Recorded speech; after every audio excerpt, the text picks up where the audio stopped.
Good afternoon, everybody. Uneducated Economist here. I'm going to try and make this a fairly quick video. I just wanted to share a few links with you. Down in the description, you'll find them.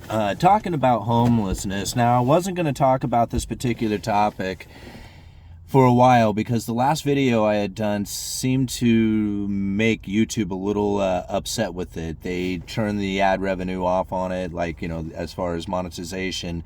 And I'm not exactly sure why they did that. Like, I couldn't figure it out. I went and reviewed the video. I had them review the video, but I didn't get a clear answer on why it wasn't ad worthy. But anyway, I think it's an important topic, so I'm going to cover it regardless, right? And so when it comes to homelessness, there is a lot of people out there who want to throw blame around. They want to have, they accuse politics. They accuse, alcohol. They accuse, just a lot of stuff out there. Drugs, the legalization of drugs. All this stuff, right? And I'm talking from, Portland area. And it wasn't legalized. They decriminalized drugs. There's a huge difference in that, I should clarify. And so I'm in Oregon, right? I live in the Pacific Northwest. And they pretty much decriminalized all small possessions of all narcotics around here. And a lot of times, when you hear this, you think, okay, well, this is the reason why you have, such a problem there. And yes, it does create a major problem. What it does is it exposes the problem, right? I mean, this was already a problem. People just, weren't necessarily aware of it because it wasn't in their face. Now it's in their face and they have to deal with it. So yes, that is a problem, but that's not the reason why we have homelessness. Right? That's not the reason why we have the extreme amount of homelessness that we do, or the rampant homelessness that we are experiencing here in our area. Now, I mean, yes, there is those excuses. So I don't want to argue against it, saying that those aren't there. Those are very prevalent and they're happening, and you can come up with a list of them. But the way that it's going about dealing with it is a major issue. This is a problem. It's not going well. Now, I'll leave links again down in the description to this, but when you think about how this money is spent, right? And I don't want to talk too much about it because I believe this is the topic that really got me, or got the video demonetized.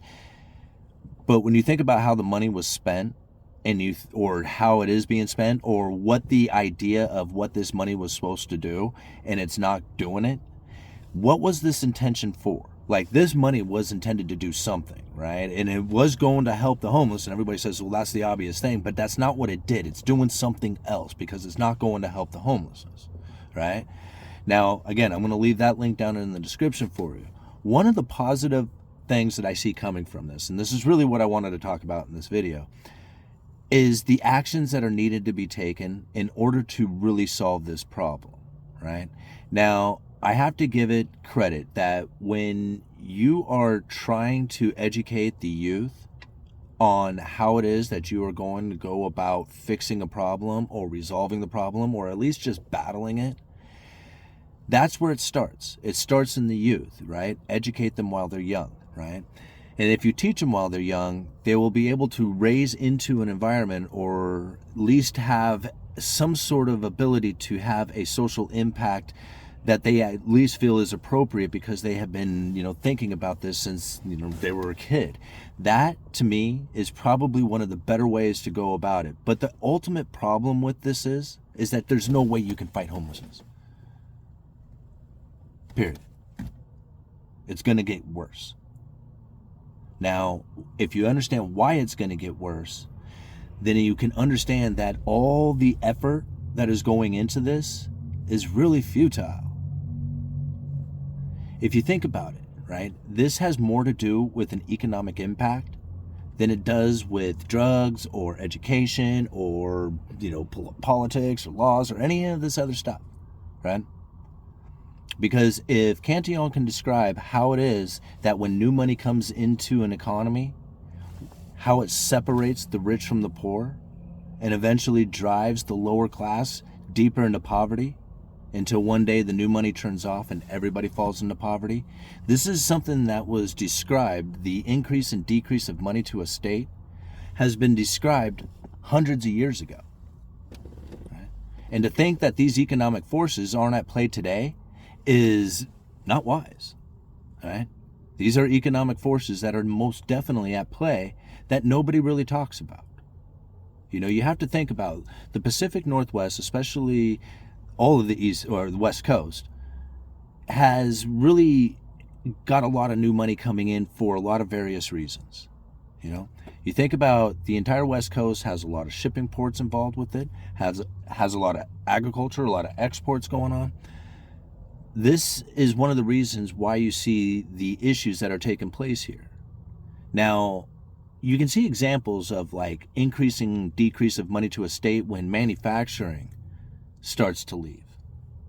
Right? Think about like the auto industries, you know, where cities and states were, you know, built off of manufacturing of automobiles only to shut down. Or even just recently, like chicken production, right, with Tyson Foods talking about shutting down, I believe, 6 chicken processing plants. Right? This is manufacturing, this is production. And so I'll leave a link down in the description talking about that as well, about how manufacturing here in the United States is plateaued out. This is something I predicted a while ago. You can put a lot of money and effort. You can forcefully try and go against the economic forces that are out there. Like you could try and push against it. But what you're going to find is that at some point, those economic forces will eventually overwhelm and come through. And this is what we're going to be finding today. So you can try and bring good manufacturing jobs back to America, but so long as there's somebody out there who is willing to produce it cheaper and ship it into the United States, and we're willing to buy it, and we can't compete with that, there's nothing you can do. We are a consuming nation. We are not a production nation. So this is something that we have to really consider as we move forward in time, because the separation between the rich and the poor is only going to get worse. Right? And those at the bottom, the homeless, it's going to become more prevalent. I mean, you think about it now, they are not building homes. Right? Although the population is, how can I say it, like in a point of not increasing at a rate that can sustain itself, we still have more people every day looking to buy homes, right? Now, the demand may not be there because they can't afford it, but it doesn't mean that they don't want it. And there's ever increasing amounts of people who would truly want a home that can't afford it, but they're not building homes. So when people say there's no demand for homes, I disagree. I think there is a demand for homes. There's just no demand for homes in the market because they can't afford it. But the overall want of a house, I think that is very prevalent. And I think most people feel that way. So as long as there's little production of homes, then you're probably not going to see a whole lot of people being able to afford a home or be able to move into a home, which would mean that they would be homeless. Right? See, this is part of it. You think about it, like all the stuff that is taking place right now. You know, I mean, that whole idea that you'll own nothing and be happy and eat bugs. I mean, Tyson Food, who's shutting down chicken production, is investing in bug production. And they're not the only ones. There's other,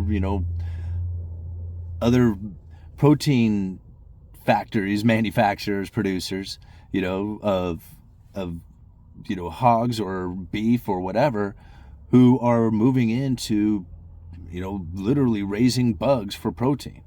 Now, this is all for like the idea of like protein for animal feed, but it's not a matter of just a switch to move it over into human consumption, right? Just make it FDA regulated and there you go. And so this is actually taking place right now. Okay? So you won't own a home if they're not building them. Just think about that. Like people say, oh, the house prices are going to crash. Well, yeah, they could. I mean, I'm not denying it. They're moving down in a lot of places in a lot of ways. But my argument to all this is that if you have a gap in production, think about that. What's that going to do?